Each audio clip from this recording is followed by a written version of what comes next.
dia, pessoal. A gente vai começar a trabalhar os povos pré-colombianos, ou seja, todos os povos que já existiam aqui no Brasil e na América antes da chegada de Cristóvão Colombo, certo? Suas sociedades, suas culturas, né? E como é que ocorreu esse encontro entre os povos europeus que para cá vieram, e os povos que já aqui estavam há muito tempo. Odeio o termo povos indígenas, odeio esse termo, odeio. O povo cigano, só tem um povo nesse país. Quer, não quer sair de ré. É povo brasileiro, só tem um povo. Pode ser preto, pode ser branco, pode ser japonês, pode ser descendente de índio, mas tem que ser brasileiro, pô. Eu quero começar fazendo alguns comentários e algumas reflexões a respeito da fala desse nosso ex-ministro da Educação, certo? O Abraham Weintraub. Ora, o ministro diz que odeia o termo, né, o nome povos indígenas ou povo cigano. Gostaria de saber, né, não tenho como saber dele, se ele também odeia o povo judeu, que ele, por um acaso, é de origem judaica, e não vi ele se referir com tanta vontade a essa questão de odiar o termo povo judeu. Outra coisa que a gente precisa trazer para a discussão é essa noção de unicidade, né? Um povo, né? O povo brasileiro. O que é o povo brasileiro? Ora, nós aqui no Nordeste vivemos iguais ao pessoal do Rio Grande do Sul?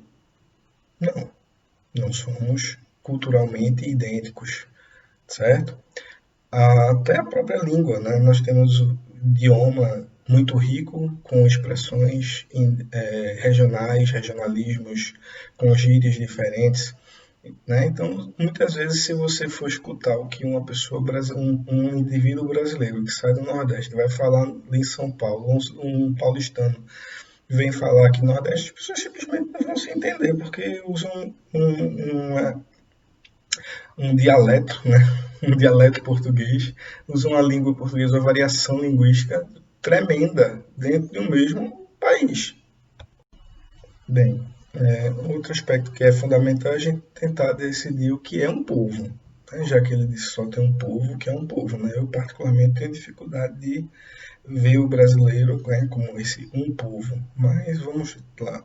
O que define um povo? Primeiro, você tem a questão cultural, né? Então você tem elementos culturais maiores, outros menores, que vão entrelaçar, que vão ligar umas pessoas às outras. Então, por exemplo, a maioria da gente pode até gostar agora porque virou moda, mas a maioria de nós não comíamos peixe cru. Isso é uma comida típica lá do Japão, sushi, sashimi.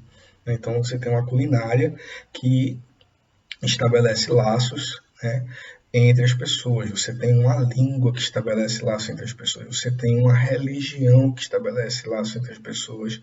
Você tem uma forma de enxergar o mundo, de viver os valores éticos e morais que aproximam as pessoas umas das outras. Você tem religião, né, os aspectos religiosos que ligam uma pessoa a outras pessoas. E tudo isso vai formando, né, uma liga, uma amálgama, uma conjunção de fatores que vão entrelaçando e amarrando pessoas diferentes, indivíduos diferentes, mas que suas diferenças, se comparadas a indivíduos de outros lugares, de outros países, com outras culturas, essas diferenças vão ser muito maiores. Então, isso liga a mim, vocês e os outros brasileiros. O outro aspecto é que nós dividimos um território. Então, o estabelecimento de um território faz com que nós tenhamos essa noção de que existe algo que nos pertence. Então, o território brasileiro pertence ao povo brasileiro. E nós, como indivíduos, pertencemos a esta nação. Então, existe esse sentimento de pertencimento. Algo nos pertence e nós pertencemos a algo, que é, no caso, a nação brasileira. Então, a soma dessas ligações, né, de pertencimento e de aproximação vai fazer com que nós, digamos assim, nos liguemos uns aos outros, estabelecendo um laço que faz com que nós tenhamos alguma união, né? Apesar de que alguns brasileiros parecem gostar mais dos Estados Unidos, por exemplo, do que do Brasil, outros podem gostar mais de Cuba do que do Brasil, Mas, enfim, é basicamente isso, né? Então, o povo é um conjunto de indivíduos, pessoas ligados por laços culturais e éticos e morais que fazem com que eles tenham apegos uns aos outros, criando um sentimento de pertencimento, de algo lhes pertencer e eles pertencerem a algo. Bem, eu particularmente não posso afirmar, mas eu desconfio que o ódio que o ex-ministro tem não é exatamente ao termo povos indígenas ou povos ciganos, certo? Ele foi muito incisivo nessa questão de odiar o termo povo indígena e disse que todos tinham que ser brasileiros. Vamos então analisar o que é que isso significa. Primeiramente, eu quero chamar a atenção para, e aí entra o assunto do nosso assunto de história, é que os povos indígenas existem muito antes de existir o Brasil. Então, se existe muito antes de existir o Brasil, eles não poderiam ser povos brasileiros, eles pré-existem ao Brasil.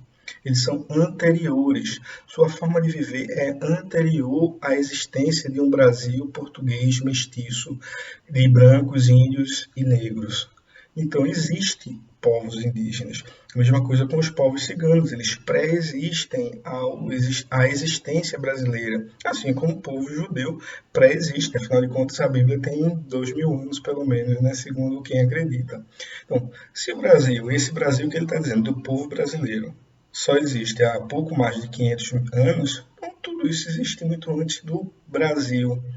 Então, quando ele diz que todos têm que ser brasileiros, ele está dizendo que tem que haver uma anulação, uma negação do que você é. Se você tem que ser brasileiro, você não pode ser indígena, e você é indígena. Se você tem que ser brasileiro, você não pode ser cigano, e você é cigano. Se você não pode ser judeu, e ele não falou de judeus porque ele é de família judaica, você não pode mais ser judeu no Brasil, você tem que ser brasileiro. E aí ele veio falar da questão dos privilégios. Ora, vamos falar de privilégios.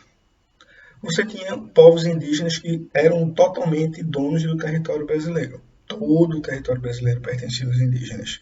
E disputavam territórios entre si. Oi, agora eles não podem mais ter nenhum pedaço de solo. Os reis de Portugal pagaram alguma coisa a eles. Eles assinaram o termo cedendo a terra. Não, foi tomado. Certo? Então, quando a gente vai falar dessa questão de privilégios, a gente tem que tomar cuidado com relação a isso. Quem é que está tendo privilégio? Quem é que ocupa a maior parte do território brasileiro? Os povos originários que tomavam conta e que eram donos disso daqui? Ou nós que chegamos depois e viramos esse povo brasileiro e que ocupamos o território e expulsamos ele ao longo de 300 anos de história colonial? Se o ministro quer falar de privilégios, vamos falar de privilégios. Certo? Então, por exemplo, já que essa questão cultural não pode haver essas diferenças, não pode haver esse respeito a essa diferença, então por que a gente tem que respeitar, por exemplo, os adventistas, cristãos adventistas, que podem guardar o sábado? Então, por exemplo, se você vai fazer uma prova do Enem ou algum outro concurso, e esse concurso vai ser no sábado, esse pessoal tem o direito de não fazer no sábado, eles ficam trancados, existe um custo, para eles dormirem num determinado local, fechados e sem contato com ninguém, para só começar a fazer a prova no domingo. A mesma coisa, se os judeus quiserem, eles também têm esse direito. Ora, você não está tratando de forma diferente um grupo? Isso seria o privilégio que ele está falando. Mas ninguém que está questionando. Eu, particularmente, acho que nós, brasileiros, e o governo e a lei brasileira está corretíssima em respeitar essas diferenças. Quem não concorda com isso, aparentemente, é o ex-ministro Abraham Weintraub, que simplesmente quer que todos se comportem, todos tenham a mesma cultura, todos sejam tratados da mesma forma. Será que isso vai dar certo? Será que isso é de fato a justiça? Será que os adventistas vão se sentir bem em não poder mais guardar o sábado? Ficar trancado da sexta para o sábado, nos concursos da vida, no Enem? Acho que o que o ministro não consegue enxergar é que uma coisa são privilégios. Privilégios têm os políticos brasileiros. Privilégio tem os juízes brasileiros, os promotores brasileiros. O que eu vejo nessa questão é um respeito às particularidades culturais de cada povo que compõe o povo brasileiro. Certo? com relação, por exemplo, à Constituição brasileira que garante, né, as reservas indígenas e a gente conceder, né, esse direito deles ocuparem aquele território ser protegido. Bem, a gente poderia levantar questões de diversas ordens. Geralmente eles falam, não, mas é território brasileiro, nós estamos perdendo uma questão econômica, o que a gente vai fazer com isso? Aí é uma questão de reconhecimento e respeito àqueles que estavam aqui e que ao longo de sua história e da nossa história, para construir a nossa história, nós destruímos a realidade material em que eles se encontravam, que eles viviam. Se criou uma Constituição que prevê uma certa reparação a isso.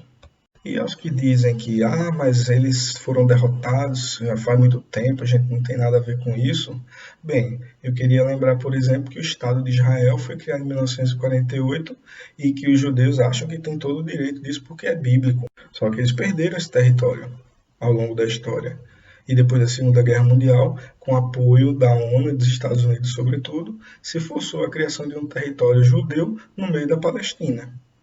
Eu não estou sendo contrário à criação do território para os judeus, eu estou somente levantando a questão de que, se você alega que o Estado de Israel é legítimo, porque eles já eram donos daquilo ali, então os povos indígenas do Brasil são muito mais legítimos que os judeus lá. E para finalizar, eu queria só mandar uma mensagem, né? Todo território de qualquer país, de qualquer cidade, já foi de outro povo. Né? A diferença está no respeito que se devota àqueles que são diferentes da gente. E isso parece que está faltando ao Brasil.